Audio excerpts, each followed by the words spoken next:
तुम्हें तब से जानता हूँ जब से तुम अपने आप को नहीं जानती। तुम अच्छी हो, बहुत अच्छी हो, सबसे अच्छी हो। तुम्हारा रूप मानो चंद्रमा और मैं तुम्हें ताकता हुआ चकोर। आज मैं बहुत हिम्मत करके तुम्हें अपने दिल की बात बताने जा रहा हूँ। मुझे पता है तुम सुन रही हो, यहीं आसपास हो। वैसे तो बहुत आशिक होंगे तुम्हारे, पर मैं सबसे अच्छे वाला। मैं तुम्हारे बारे में सुबह से शाम तक सोच सकता हूँ। मैं तुम्हारे बारे में सुबह से शाम तक सोच सकता हूँ। अपने हर एक दर्द तुम में अपना सुकून खोज सकता हूँ। चांद तारे तोड़ने वाले तो बहुत मिल जाएंगे तुम्हें। चांद तारे तोड़ने वाले तो बहुत मिल जाएंगे तुम्हें, पर तुम्हारे पांव चूमने वाला सिर्फ मैं ही मिल सकता हूँ। मुझे पता है तुम भी मुझे पसंद करती हो, पर पता नहीं क्यों भागती हो, या यूं कहूं कि तुम्हें लगता है कि तुम अपनी जिम्मेदारियों से भाग रही हो। मैं जानता हूं तुम्हारे बहुत बड़े बड़े सपने। अपने माता पिता का ध्यान रखना है तुम्हें, कुछ बड़ा हासिल करना है तुम्हें।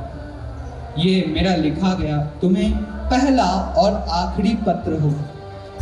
ऐसा नहीं है कि मैं किसी और को पसंद कभी नहीं, पर अब मैं कभी तुम्हें दोबारा परेशान नहीं करूंगा। तुम बोलती हो ना हम दोस्त हैं, परंतु प्यार भी तो दोस्ती ही है ना। तुम बहुत सुंदर हो, प्यारी आंखें हैं तुम्हारी मोती की तरह, और तुम बिल्कुल किसी साम्राज्य की राजकुमारी लगती हो।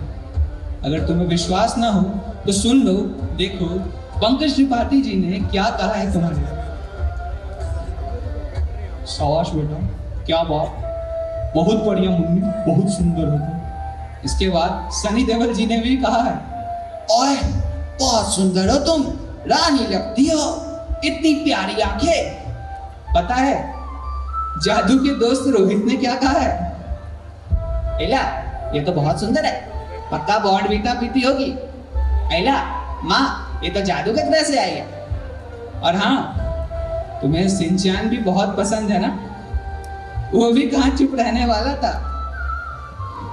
ये तो बहुत सुंदर है, अब इसकी इतनी भी तारीफ मत करो, इसे तो तुम्हारा खानदान की बहू होना चाहिए। प्रिय, अंत में बस इतना ही कहना चाहूंगा, नाना मैं सती का शिव नहीं बन सकता, मैं सीता का राम भी नहीं बन सकता, लेकिन इतना कहता हूँ कि मैं तुम्हारे बाहरी सौंदर्य से ज्यादा आंतरिक सौंदर्य से प्रेम करता हूँ। जवानी से बुढ़ापे तक तुम्हारा साथ चाहिए, जवानी से बुढ़ापे तक तुम्हारा साथ चाहिए। मौत तक को बोल दूंगा, आपसे पहले मुझे लेकर जाइए।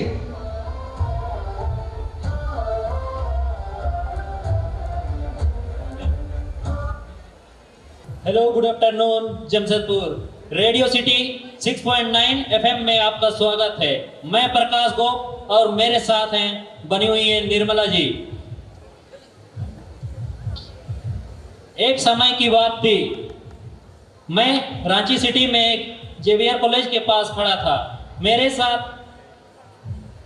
सामने बहुत सी खूबसूरत लड़कियां सामने गुजर रही थी, तो मेरे मन में एक ख्याल आया।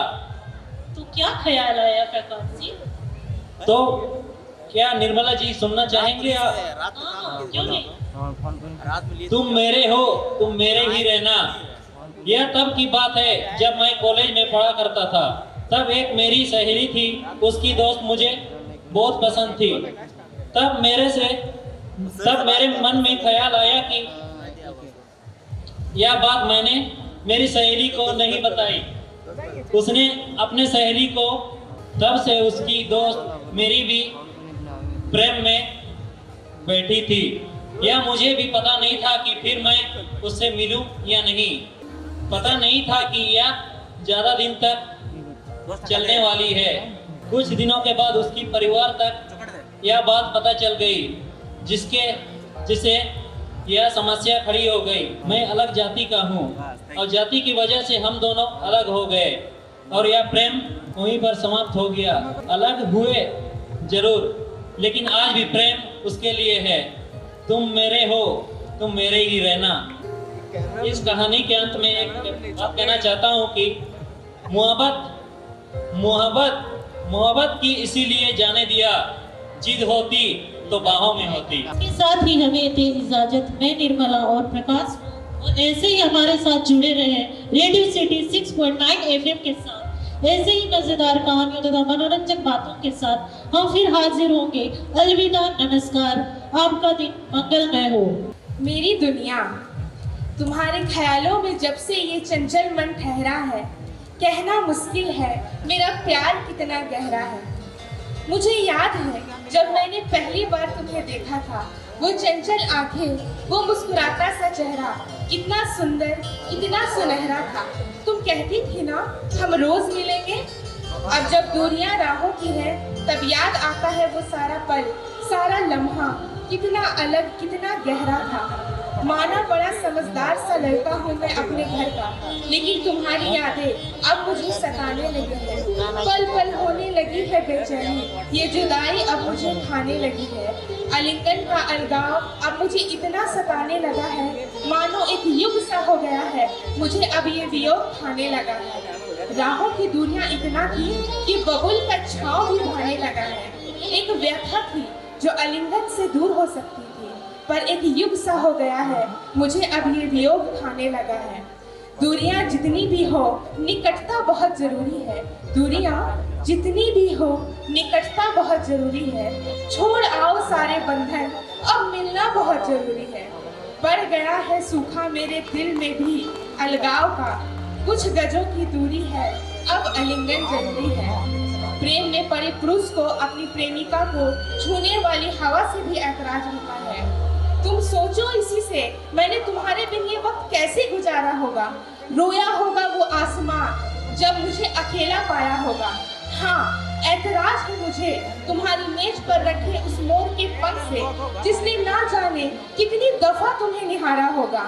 हाँ, ऐतराज है मुझे खिड़की के बाहर खड़े उस दरख्त से, जिसके पत्ते अक्सर तुम्हें छू जाया करते हैं। हाँ, ऐतराज है मुझे तुम्हारे कमरे में लगे उस टूटे आईने से भी, जिससे तुम अक्सर नजरें मिलाया करती हो। हाँ, ऐतराज है मुझे तुम्हारे पश्मीने दुपट्टे से भी, जो तुम्हें अपनी बाहों में मुझसे ज्यादा लपेटे रखते हैं। हाँ, मुझे ऐतराज है तुम्हारे उस लाल जूतियों से भी, जो अक्सर तुम्हारे कदमों को चूमा करती है। मानो ये ऐतराज पूरी दुनिया से पार रखा है मैंने, और खुद का ही जीना हराम कर रखा है मैंने। हाँ, ऐतराज मुझे हर उस शख्स से भी है जो अपने मोहब्बत के सपनों में अक्सर तुम्हें देखा करते हैं। मेरी कुछ ख्वाहिशें हैं जिनका जिक्र मैं करने जा रहा हूँ। अपनी भावनाओं को शब्दों के जाल से पिरोने जा रहा हूँ। जब थक जाऊं जिंदगी की परेशानियों से, तब तुम गले लगा लेना। जब रह जाए बातें अधूरी सी, तब तुम गले लगा लेना। जब भीग जाए आंखें मेरी, तब तुम गले लगा लेना। जब हार जाऊं संबंधों से, तब तुम गले लगा लेना। और लगाए रखना गले तब तक जब तक मैं डूब ना जाऊं तेरी आंखों में, क्योंकि तुम्हारी आंखें इतनी खूबसूरत हैं कि उन्हें शब्दों में बयां कर पाना होती मुझे दिक्कत। और मैं शब्द ढूंढना छोड़ दूं तो क्या खाक मेरी मोहब्बत। मोहब्बत इजहार मांगती है और बार बार मांगती है। दूरियां बहुत है इसलिए तुम्हारा दीदार मांगती है और बार बार मांगती है।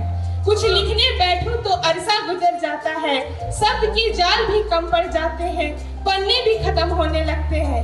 अब बंद कर रहा हूँ कलम अपना, तुम रखना अपना ख्याल। फिर बैठेंगे किसी दिन इसी मेज पर और पिरोएंगे शब्दों का जाल। अब मेरी कलम की सवाही बेजवाब दे रही है, मानो उसने पढ़ लिया हो मेरे दिल का हाल, तुम्हारे माथे का सिंदूर। ओह, ऐसा लगा कि सादिया इन्होंने सच में ही कह दिया। बहुत बढ़िया, बहुत बढ़िया, बहुत सुंदर, बहुत अच्छे से आपने भावनाओं को व्यक्त किया।